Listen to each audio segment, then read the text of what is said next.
Are you coming to the tree where they strung up a man? They say murder three. Strange things that happen here. No stranger would it be if we met at midnight in the hanging tree. Coffee. Without it, we would never have had the Industrial Revolution. We'd all be still living in Europe in mud huts. Here in Laredo, we have the Organic Man Coffee Trike. 4501 McPherson, the best coffee on the planet. If you can't get to Laredo, you can order from the Organic Man Coffee Trike.shop.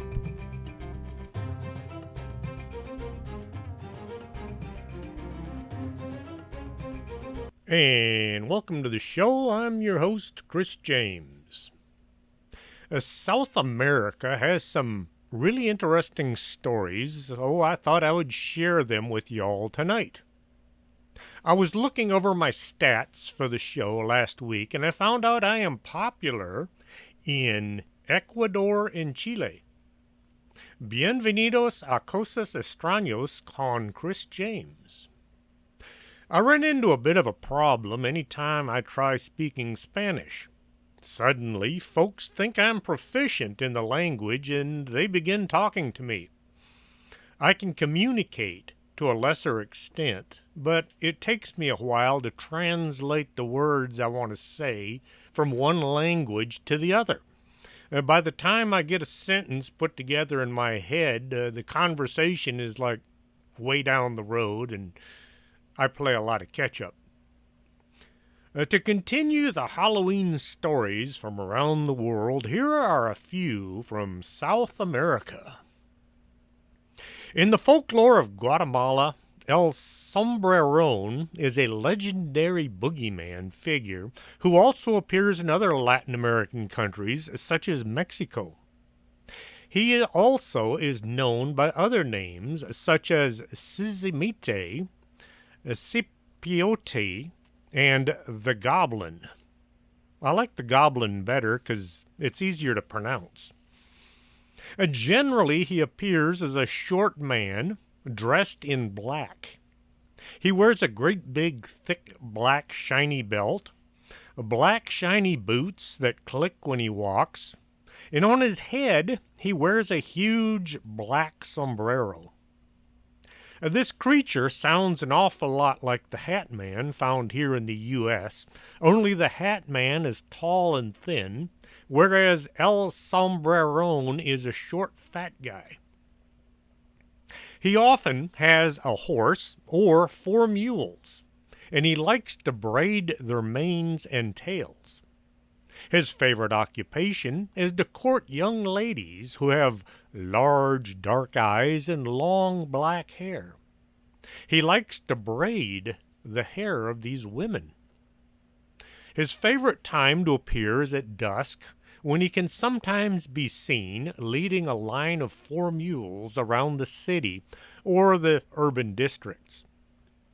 When a girl responds favorably to his advances, he will tie his mules to her house and begin to serenade her by singing and playing his guitar.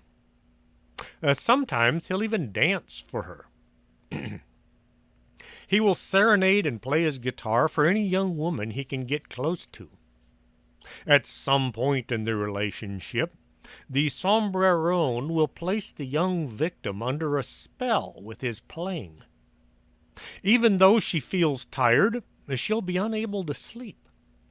If she feels hungry, she's unable to eat. Food offered to the victim of El Sombreron will be contaminated with dirt and soil, no matter who prepares it. If he's able to finish braiding the young woman's hair, she will become his slave. It is said by some residents of Paracoque Vieja and La Recolocion districts in La Antigua Guatemala that when there is a full moon, he can be seen at times wandering through the streets. One story of El Sombreron tells how an attractive young woman named Susanna from La Recollección was troubled by this strange amorous spirit. Susanna was the daughter of a woman who was the owner of a local store. She was very good looking, with long dark hair and huge hazel eyes. One pleasant summer night, as she sat out on her balcony watching the stars, she was approached by a rather short man dressed in black, wearing a large black sombrero. He was carrying a silver guitar slung over his back. He stood below her balcony, looking up at her. He sang and he strummed his guitar, which caused her to fall under his spell. Her mother looked out the window and saw Susanna was looking distressed, so she called her back inside. Had to call several times before the young woman went in. The next few days, Susanna could not get a strange man out of her mind. He would appear out of nowhere, either inside the house or just outside, and he would begin playing his guitar and singing. Sometimes he would begin to braid her hair while she appeared helplessly under his control. Strangely, each time she was given a plate of food, it was found to be contaminated with dirt. It made no difference who prepared the food. It was always nasty and had things in it that she couldn't eat. Susanna began to lose weight. She wasn't able to eat food, and this was affecting her health. Nothing seemed to work to save Susanna from eventually becoming sick and perhaps dying. In an inspired moment, Susanna's mother, thinking about how El Sombreron was attracted to women with long hair, she cut all of Susanna's hair, giving her a very short hairdo. The mother then took the hair to the local priest and asked him to bless it and pray over the hair. The next day, Susanna began to look better. She was eating and sleeping, and El Sombreron had stopped showing up. Another legend tells how one village girl went out one night to sit on her balcony and enjoy the night of the light of the full moon. She was surprised to hear the sound of a guitar playing and a soothing voice singing a beautiful serenade. Looking over the balcony, she saw a strange, dark, squat figure in a large sombrero playing a silver guitar while singing to her. Struck by the music and singing, she listened but was disturbed by her mother, who heard and knew who was out there, and came out and drug her daughter back inside. It was, however, too late, for she had fallen under his spell, and every night the strange man in the big hat would appear and serenade her, keeping her awake all night. One night he climbed to the balcony and entered her room, and he began to braid her hair as she sat spellbound. Tradition says that once he finishes the first braid, she would become his bride for all of eternity. However, he had a wandering eye. Although she was under his spell, El Sombreron liked to keep moving from one girl to the next, and he had grown bored with her and moved on to another victim. Unless the spell can be broken, El Sombreron will either carry the young victim away or starve her to death. If a young girl wakes up with her hair braided by unknown forces, it's time for a haircut. Luz Mala's translates as bad light. Country people, mountain dwellers, and motorists, a lot of truck drivers, say they've seen a light a few feet off the ground during their night trips. In Mendoza, truck drivers have seen it during their journeys in the high mountains between Uspallata, Puente del Inca, and Las Cuevas. The light appears to be suspended in the air, and it's visible for a long time. It distracts the attention of those who are driving and watching for it. It's just one more hazard of driving late at night. It usually appears far from the observer, making it hard to really focus on what you're seeing. It's one of those things you see it off on the distance, and as you get closer, it just keeps drawing your attention to it. Many are afraid of simply seeing the light. Late at night, in the countryside, away from others, suddenly a light appears where there is no house, no other car to make it.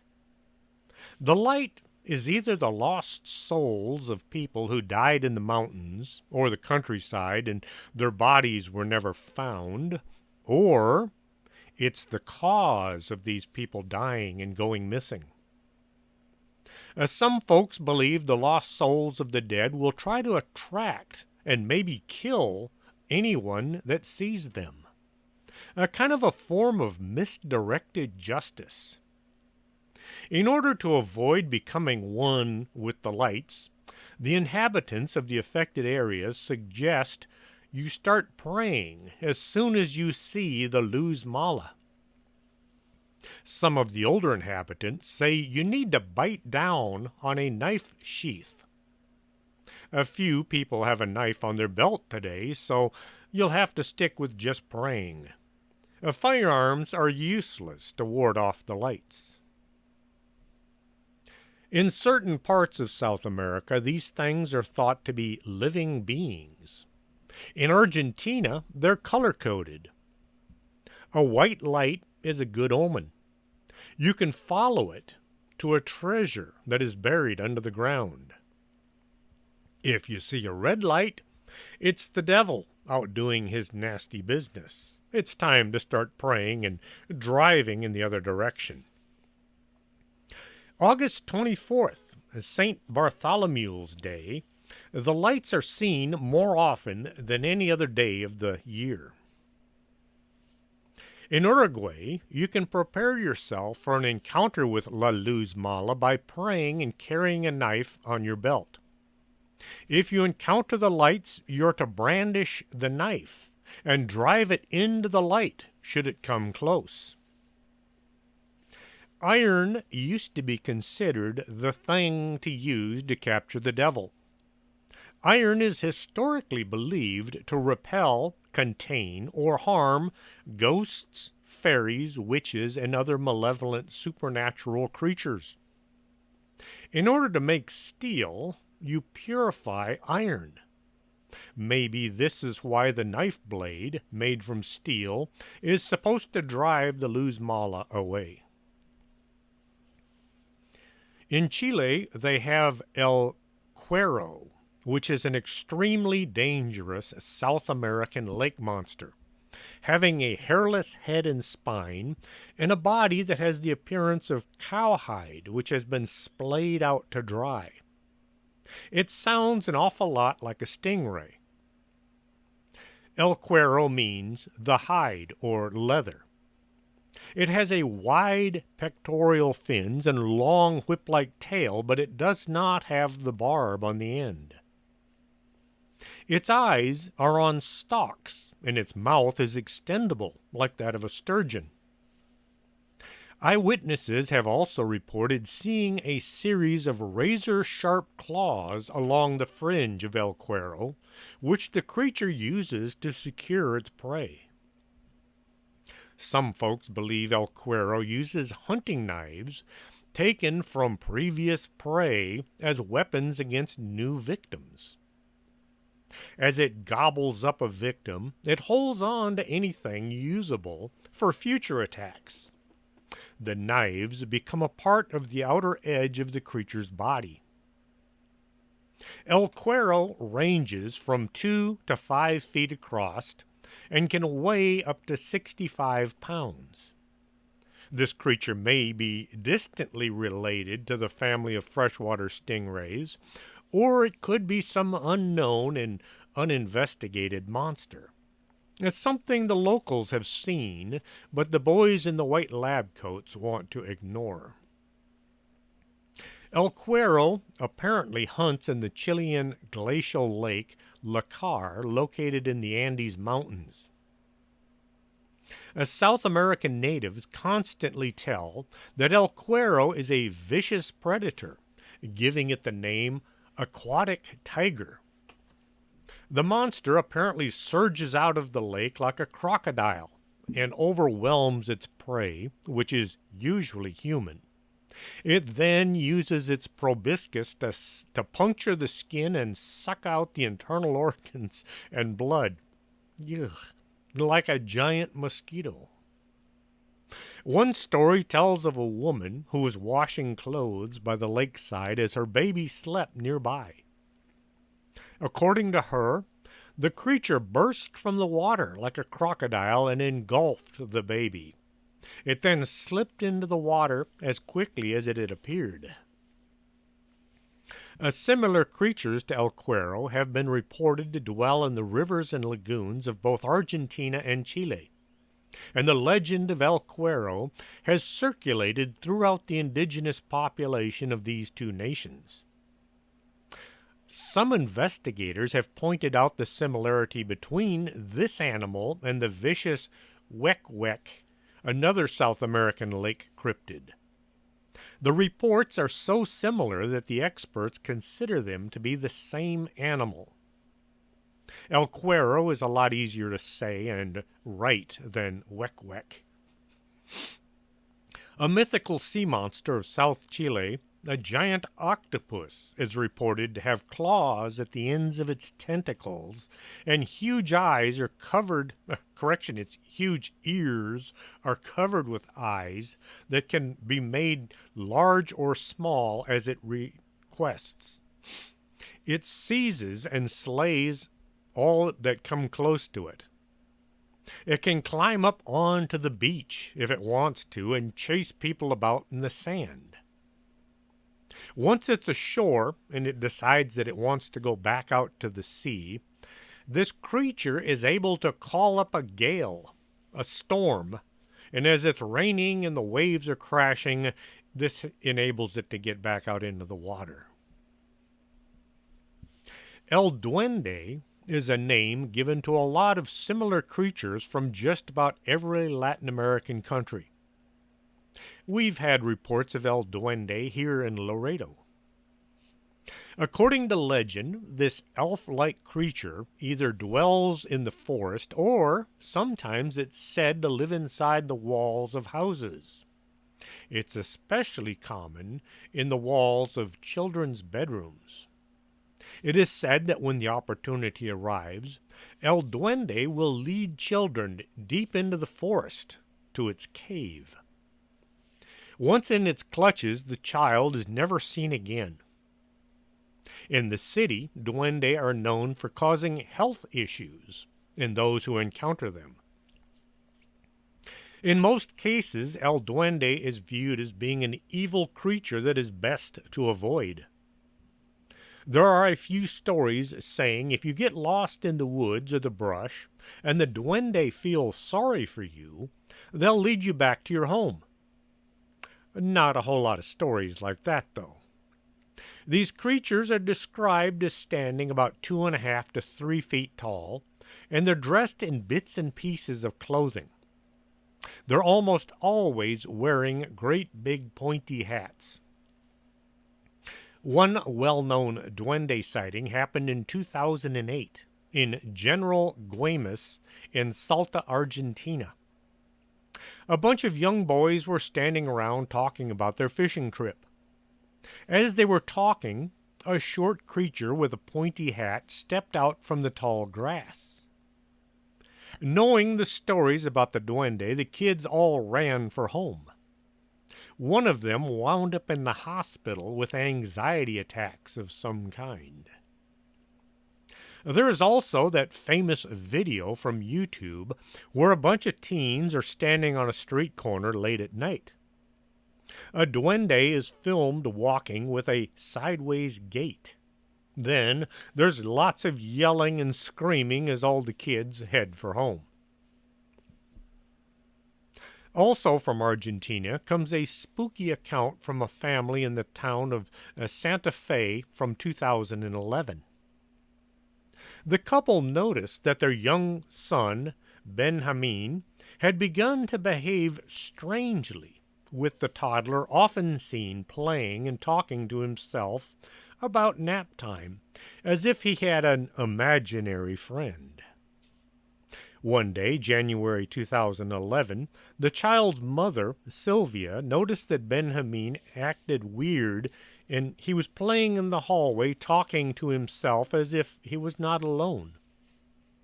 Sylvia decided to videotape the behavior out of curiosity, and that's when something very bizarre happened.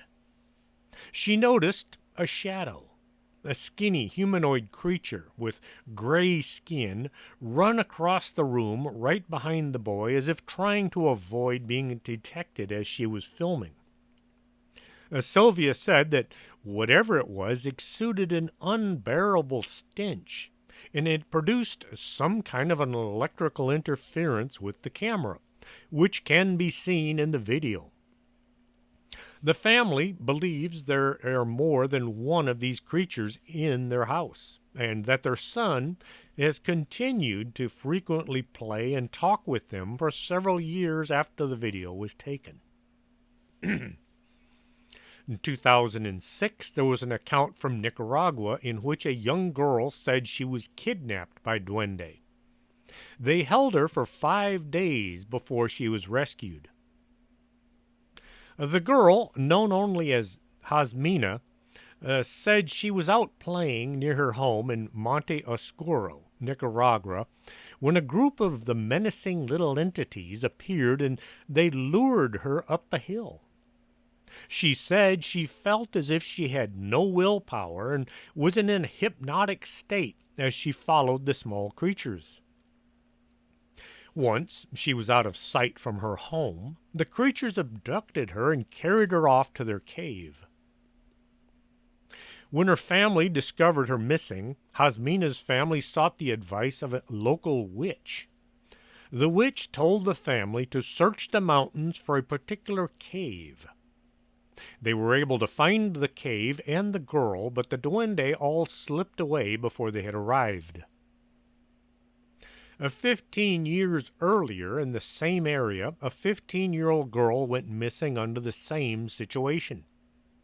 She was eventually found in that same cave. The people living in Monte Oscuro have had trouble with Duende for years. Duende have also been reported in San Silvestre, Pieradicho, and La Gulpa, all towns in the same general area. Some sightings say the Duende are wearing great big red hats and animal skins for clothing. If you hear whistling, this is the sign that the Duende are in the area and it's time for you to leave. The Headless Mule is a character or a creature of Brazilian folklore and one of the better-known legends in Brazil. The legend of the Headless Mule tells the story of a black or brown mule, which instead of the head has a flaming torch sitting on the end of its neck. Around its neck hangs a pouch or a bag filled with horseshoes. As some say, they're made from silver. The horseshoes clank together as the creature walks or runs, making a loud sound that can be heard for miles. The mule usually runs through the woods and fields, and it scares people and animals as it's approaching. There are different versions to the origin of the Headless Mule. In one, it is said that if a woman slept with her boyfriend before their wedding, she could become bewitched and turn into the Headless Mule. Another version of the legend states that every woman who maintained amorous affections with a priest would be punished and turned into a headless mule. They never say what's going to happen to the priest. According to the story, the enchantment occurs on a Thursday night when the woman is transformed into the Headless Mule. As she would have fire coming through her neck and run through the woods and the fields. With her hooves, she will smash any animals or people that she encounters.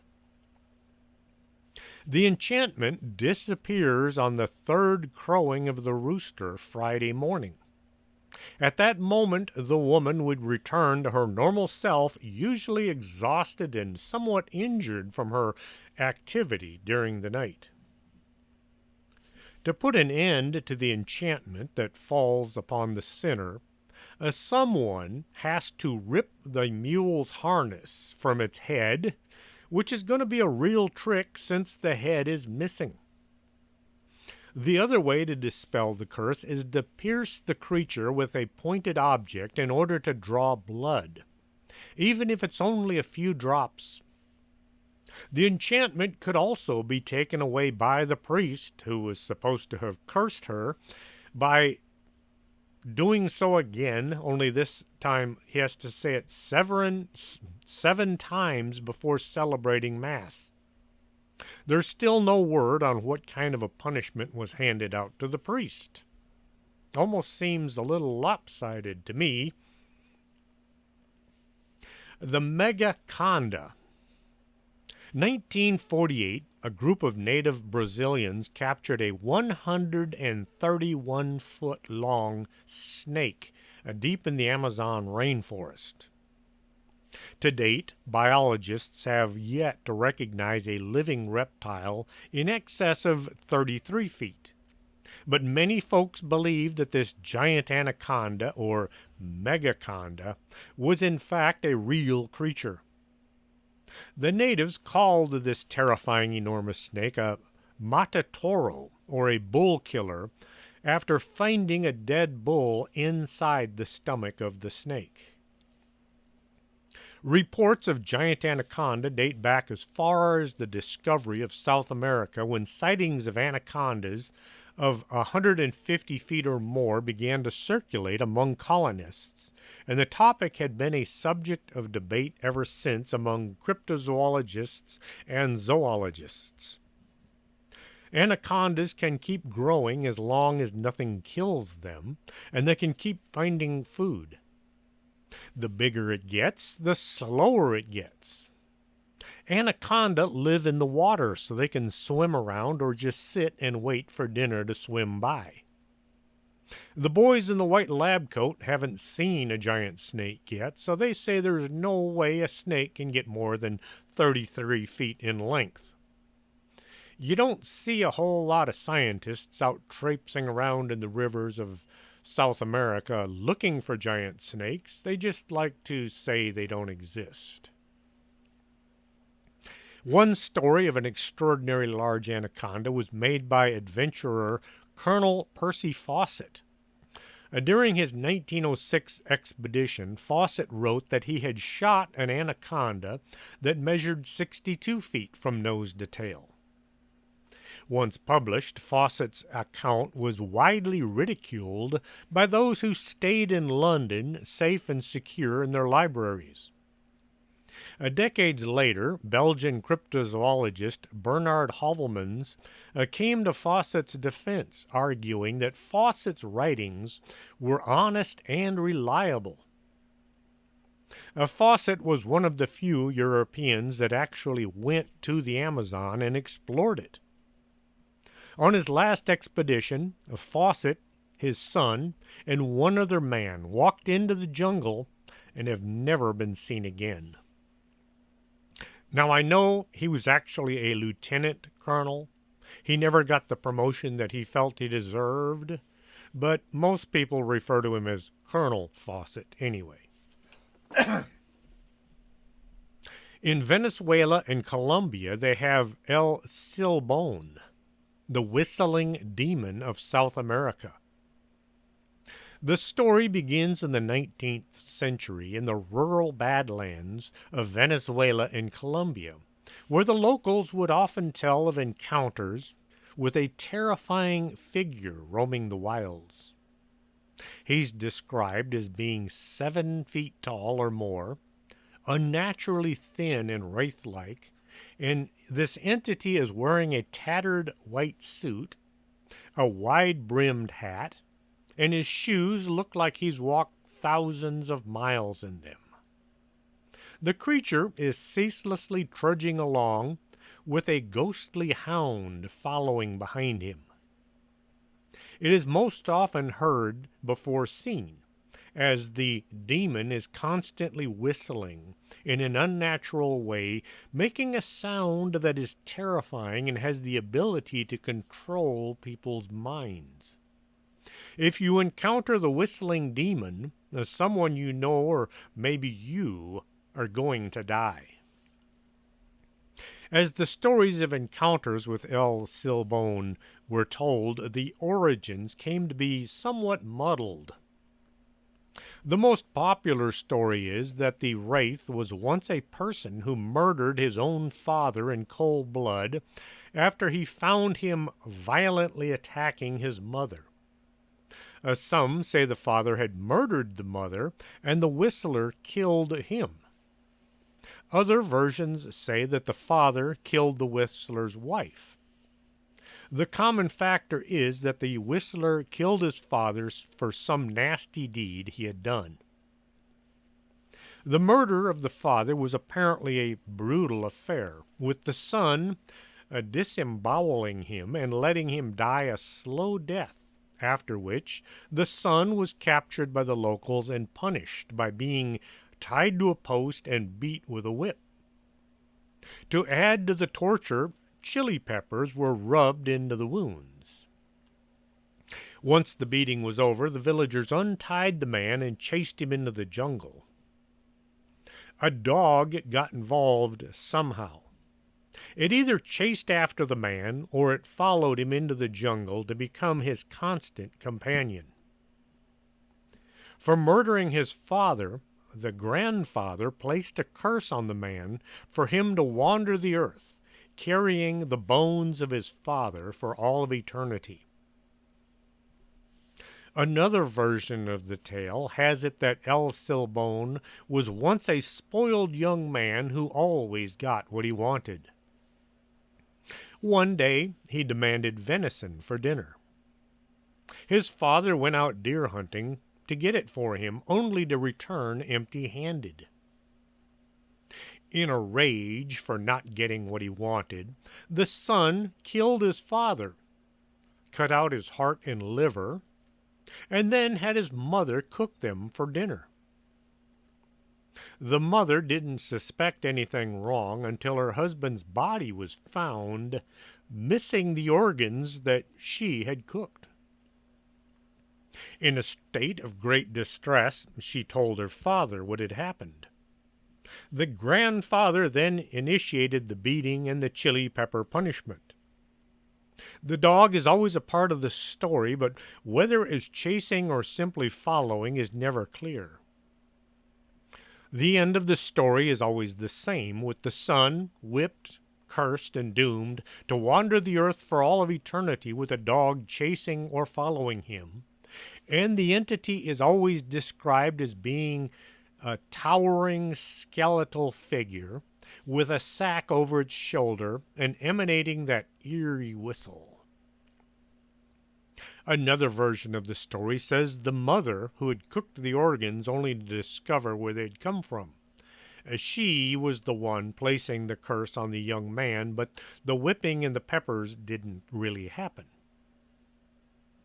Those who have encountered El Silbon describe the whistling in great detail. It is a musical piece that once heard stays with the witnesses. There are musical notes, C, D, E, F, G, A, and B, rising in tone to F and then lowering to D. And it is said to sound far away when the creature is near, and it's close when the creature's far. This anomaly leads to confusion in those who run into El Silbon. To hear the whistle is believed to mean certain death is at hand, and the lore is that the only way to ward off the coming doom is to use chili peppers, brandish a whip, or have a dog bark at it. All these things are terrifying to El Silbon for obvious reasons. The creature is said to prowl about roads, woods, and meadows, always coming in the rainiest times of the year.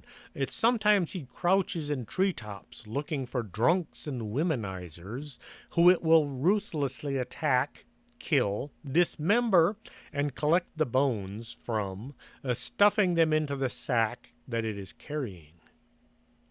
The sound of whistling is hypnotic and will put those already half drunk into a full stupor. If the person encountering this creature is sober, they will run in terror knowing what the sound belongs to. It is also said that El Silbon will enter a house during the rainy times. It will sit on the floor and count how many bones he has. If you hear the clattering of these bones on the floor, somebody in the family is about to die. One notable witness was the Venezuelan writer and poet Damasco Delgado, who said he had an encounter with El Silbon in 1966. Delgado said he managed to escape due to the dog that he had with him at the time. As the creature was about to attack, the dog began barking, which caused El Silbon to turn and run. Born in 1883, the daughter of accomplished Argentine author Eugene Cambraceros, Rufina grew up in a comfort and a wealth. Her father died when she was very young, and she lived with her mother in the large house in south of Buenos Aires, and by the time she reached her late teens, she was known as the most beautiful woman in the country. Her 19th birthday was going to be a huge, extravagant affair. Her mother had organized a large party, and the evening was scheduled to end in a function given at the Teatro Colón. As Rufina was getting ready for the big event, a friend of hers told her something she did not want to know. Rufina's fiancé was having an affair. To make this discovery even worse, the person he was seeing was Rufina's own mother. When it was time to start the big party, Rufina was found unconscious in her room. Her mother called for a doctor, who, once examining the young girl, declared Rufina to be dead. The story began to unfold. She had died from a broken heart brought on by her own mother and her fiancé's betrayal. Instead of a huge birthday party, Rufina was the main character in a huge funeral. Most of the town showed up to see her off. The body was taken to the Recoleta cemetery and placed in the family vault to await burial. When the coffin was removed from the vault for burial, the lid was opened, and a nasty discovery was made. The inside of the coffin was torn to shreds. The lining was all torn up, and Rufina's fingernails were bloody and torn. It turned out the young girl hadn't died from a broken heart. She'd gone into a state known as catalepsy. She was in a deep coma, and the doctors screwed up big time. When Rufina had come out of the coma, she found herself inside a closed coffin. Not knowing if she was underground or not, she had frantically scratched and scraped at the inside of the lid until her heart gave out from fright and stress. Edgar Allan Poe was fascinated by this condition. The Premature Burial is a short story by Poe published in 1844. Steps were taken at that time to prevent people being buried too soon. There were bells strung from the coffin to the headstone. If you awoke inside the box, you pulled on the string, and people would hear the bell ring and they would come and dig you up. You were saved by the bell, literally. The guys working in the cemetery at night were working the graveyard shift. The Grand Hotel Boulevard was constructed in 1924 in Lima, Peru, in the hopes of modernizing the city. Today, it continues to stand proudly, serving as a time capsule of history and tradition, overlooking Lima's bustling San Martin Square. The hotel is thought to be one of the most haunted places in Lima.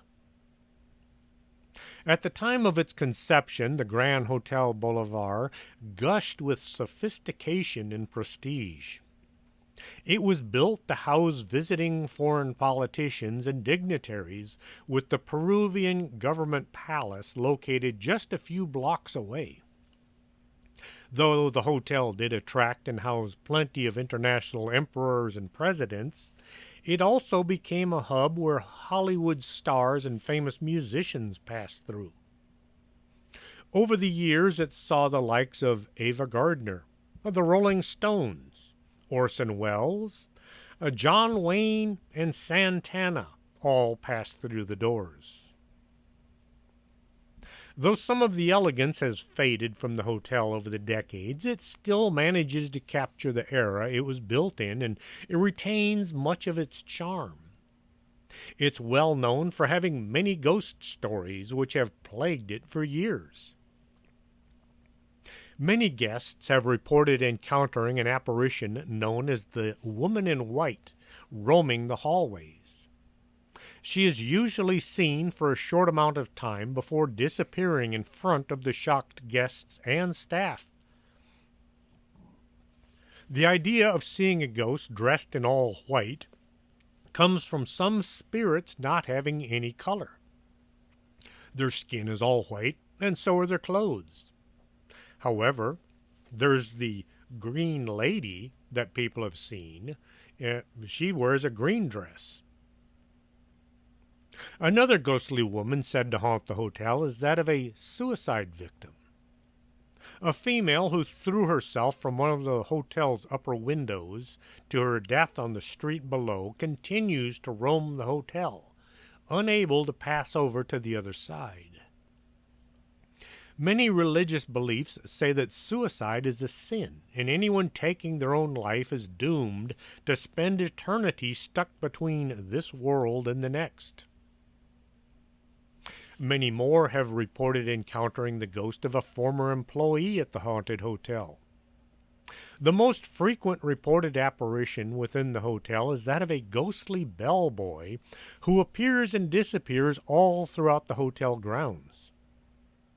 There's also the account of sighting an entity that is a former security guard, still going about his routine, patrolling the hotel, looking for any activity. Perhaps the strangest and most disturbing ghostly legend that has been linked to the Grand Hotel Boulevard is the reason behind the closure of its top two floors. Floors 5 and 6 have been barred from elevator access, and each of the hotel's staircases have been barricaded to keep the guests and the staff from going up there. There's no access to staff or public to the upper two floors. They've been left untouched for decades, accumulating nothing but dust and spiderwebs. Many believe that the reason for their closure is due to high instances of paranormal activity that have been recorded on these levels. Having the floors closed off, nobody has passed on any stories. Tried as I will, I couldn't find anyone that reported seeing or hearing anything while on the 5th or 6th floor, but then all the websites were written in Spanish, so I kind of had a hard time reading some of them. This does make me wonder just what happened up there that caused the owners of the hotel to completely close off the top 2 floors. In 1948, Sao Paulo, Brazil, a 26-year-old Paulo Ferreira de Camargo was leading a productive and a happy life. He had worked his way up to assistant professor of chemistry position at the University of Sao Paulo and was considered intelligent, if not somewhat eccentric, among his peers. Paulo had begun a relationship with 23-year-old nursing assistant Isaltina. The relationship had grown to the point that the young girl's mother considered Paulo like her own son. At his home, Paulo was taking care of his ailing mother and 2 younger sisters. Paulo began bringing his experiments home in order to avoid any more problems at work. His family seemed to be okay with this. Behind the facade of a happy life, Paulo's relationships and works were much darker than he let on. Paulo had conducted one experiment using a handgun. The details are sketchy, but the police were called and Paulo was taken into custody for half of the day. Paulo's home life had also recently become stressful. His 56-year-old mother, Benedita, had been diagnosed with cancer, and she required lots of treatment and hospitalization. His 23-year-old sister Maria was suffering from epilepsy, and his 19-year-old sister Cordelia was diagnosed with schizophrenia. The mounting pressure and medical bills were becoming too much for Paulo. The only thing that seemed to be going right was his relationship with Isaltina, until his family found out about her. Having Paulo spending time and money on some woman was taking away from his real family. Who did this woman think she was, coming between Paulo and them? They began telling tales about Isaltina, saying she was sin vergüenzas, or without shame. You know, a loose woman. Perhaps a woman of negotiable affections, as Terry Pratchett would say. Paulo was planning to create a fertilizing system in his backyard, but he would first need a new water source. He hired some men to dig a well in the backyard of the home. By the end of October 1948, the well was built and ready to be used. Paulo announced that his family was in need of vacation, so he was going to take his mother and his 2 sisters out of town for a short time. They left on November 5th. A few days later, Paulo was back home telling everybody there had been a bad vehicle accident and his mother and both sisters had been killed. Paulo had a half-brother named Carlos. Carlos began asking questions like, how come the family car was still okay if they'd been in an accident? And why was Paulo the only one not injured in the accident if it was so bad? Where did this accident happen? Why was there no accident report to be found? And Carlos began to suspect Paulo was not telling the truth, and he went to the police with his suspicions. The police got suspicious as well, and they began asking around the university. One of his fellow workers said Paulo had made some odd inquiries into what chemicals could be used to store a dead body for a long time. The police began questioning his neighbors, who told about the well that was dug up in the backyard, only to be filled in right after the accident was reported. Isaltina was questioned, and she told the police about Paolo's mental state after the fights he had with his family regarding their relationship. Paolo had complained to Isaltina about the increasing difficulty he was dealing with his family and how tired he was of it all. November 23rd, 1948, the police arrived at the home of Paolo, who appeared calm and friendly. After some questioning, the police turned their attention to the sealed well in the backyard, while Paolo maintained his composure and informed them that they were free to unseal it, and he would even help them dig down if they wanted him to. Firefighters arrived to help break the sealed-in well. Paolo excused himself to go to the bathroom. Then he shot himself. The police found Paolo dead from a self-inflicted gunshot wound. The bodies of 56-year-old Benedita, 23-year-old Maria, and 19-year-old Cordelia were found in the bottom of the well. Each had been tied up, shot twice, and they had black veils placed over their heads. Soon, a dark cloud began to form over the home. People said that the boarded-up home was haunted. They could hear distant screams coming from either the home or from the well. In the early 1950s, the home was demolished, leaving an empty lot. But that didn't seem to deter folks from hearing things as they passed by. The folks in the neighborhood began to call it the home of the devil. Screams could still be heard coming from where the well had been. Anyone walking by would feel a creeping sensation growing as they got closer to the house, or where the house used to be.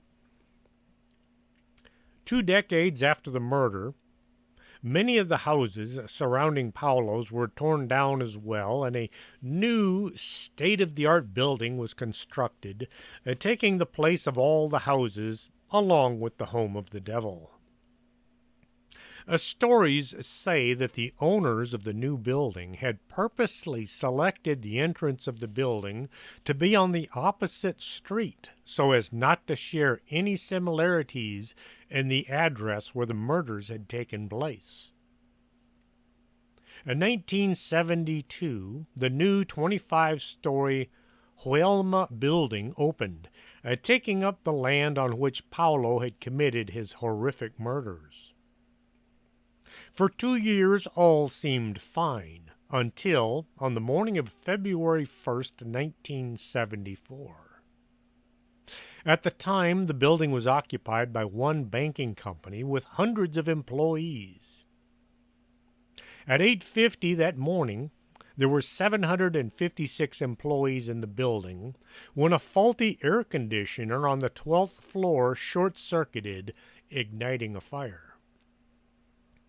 Despite the building being constructed with reinforced fire-resistant concrete, the fire spread rapidly throughout the floor due to flammable carpets, furniture, curtains, and ceiling tiles. The Huelma building had no emergency exits or stairwells, no fire alarms, and no sprinklers. The people on the upper levels of the building were in dire straits. 20 minutes later, firefighters were on the scene requesting additional assistance as they watched flames moving quickly up the building. Inside, people were rushed to escape the building using the only stairwell.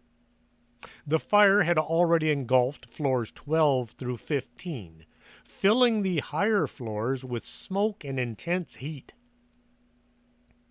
With the assistance of 4 elevator operators, back then somebody had to be trained on how to start and stop the cab, firefighters were able to use the elevators to evacuate 300 people before the elevators became too hot and dangerous to use. Many had no choice but to make their way to the roof as the only means of escape, the smoke filling their lungs. Once the elevator operators were all gone, some people decided to try it on their own. One cab was on the top floor, and 13 people stuffed themselves into it. The cab began to descend through the smoke and heat, only to become frozen when the mechanical system froze up due to the intense heat. Stuck in a small box with nothing to breathe but superheated smoke and fumes, these people didn't last long. Another 20 minutes went by, and now most of the floors above the 12th were covered in flames. 171 people were on the roof, hoping an incoming helicopter would be their salvation, but the smoke and the lack of a helicopter pad made it impossible to land and save anyone. They were on their own. Desperation set in for some of the victims. Huddled on the roof and the balconies, they could see the fire service ladders many floors below. Hoping and praying they could make it, many people tried to jump from balcony to balcony down the side of the building. None of them survived. On the roof, 80 people were too afraid to try jumping to the balconies, huddled up along the facade where the smoke was the thinnest. When firefighters finally managed to reach the roof, all of these people were still alive. By 10:30, the fire had burned itself out. In less than 2 hours, there were 300 injured and 189 dead. Firefighters now had the arduous task of finding the dead within the building. After some time, they were finally able to prop open the elevator. In one, finding the 13 who had become trapped between the floors. In their last moments of life, they had huddled together, embracing each other. The intense heat made it impossible to know who was who. Let's just say they didn't look like themselves anymore. After weeks of trying to identify them, the bodies remained nameless. 13 unknown strangers in an elevator. They became known as the 13 Souls, and they were buried in adjoining anonymous graves at the nearby, newly opened Sao Pedro Cemetery. It wasn't long before people began hearing voices coming from the ground where the 13 had been buried. At night, people would see shadowy figures walking around among the tombstones. The Huelma building closed for 4 years following the fire in order to rebuild. Once it reopened, it was renamed the Flag Square building, hoping to shed its tragic history. People working or visiting any floors above the 15th have seen people walking around who will simply vanish from sight when they're spotted. Many people say they've seen ghostly figures wandering the halls. Lights will flash on and off. The fire alarm will suddenly go off for no reason. And the elevator will malfunction near where the 13 had been found. The stories of the hauntings were so prevalent, in 2004, when the mayor's team were assigned to work in the building, many refused to step inside until the building had been blessed by several monks. A Buddhist monk was brought in to do some of the blessings.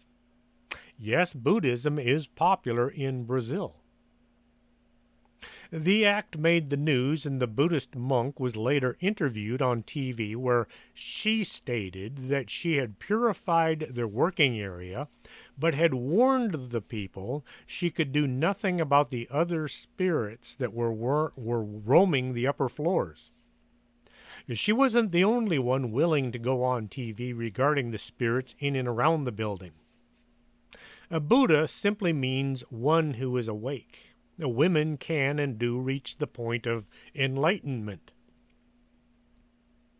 Luz Nunez, the caretaker of the Sao Pedro cemetery, where the 13 were put to rest, has said he hears the voices of the 13 coming from their graves at night. Screams and moans for help with increasing volume throughout the night was a common occurrence until he started emptying water glasses on each of the graves to placate the spirits. He says if you don't pour water onto the graves, the spirits become restless, reliving their final moments. Since the burial of those in the Huelma building, many have gone to pay their respects and pray for the unknown 13 at Sao Pedro Cemetery, vowing to never forget their tragic deaths. They see the 13 as victims of the evil Paulo Camargo had performed in his home, cursing the land back in 1948. Before they leave the cemetery, on top of the 13 memorials, visitors leave letters, messages, flowers, and bottles of water. La Carretera de los Yungas is the most famous road in the world, as well as the most dangerous. The gravel dirt track covers 43-mile stretch between La Paz and Corioco in the Yungas region of Bolivia.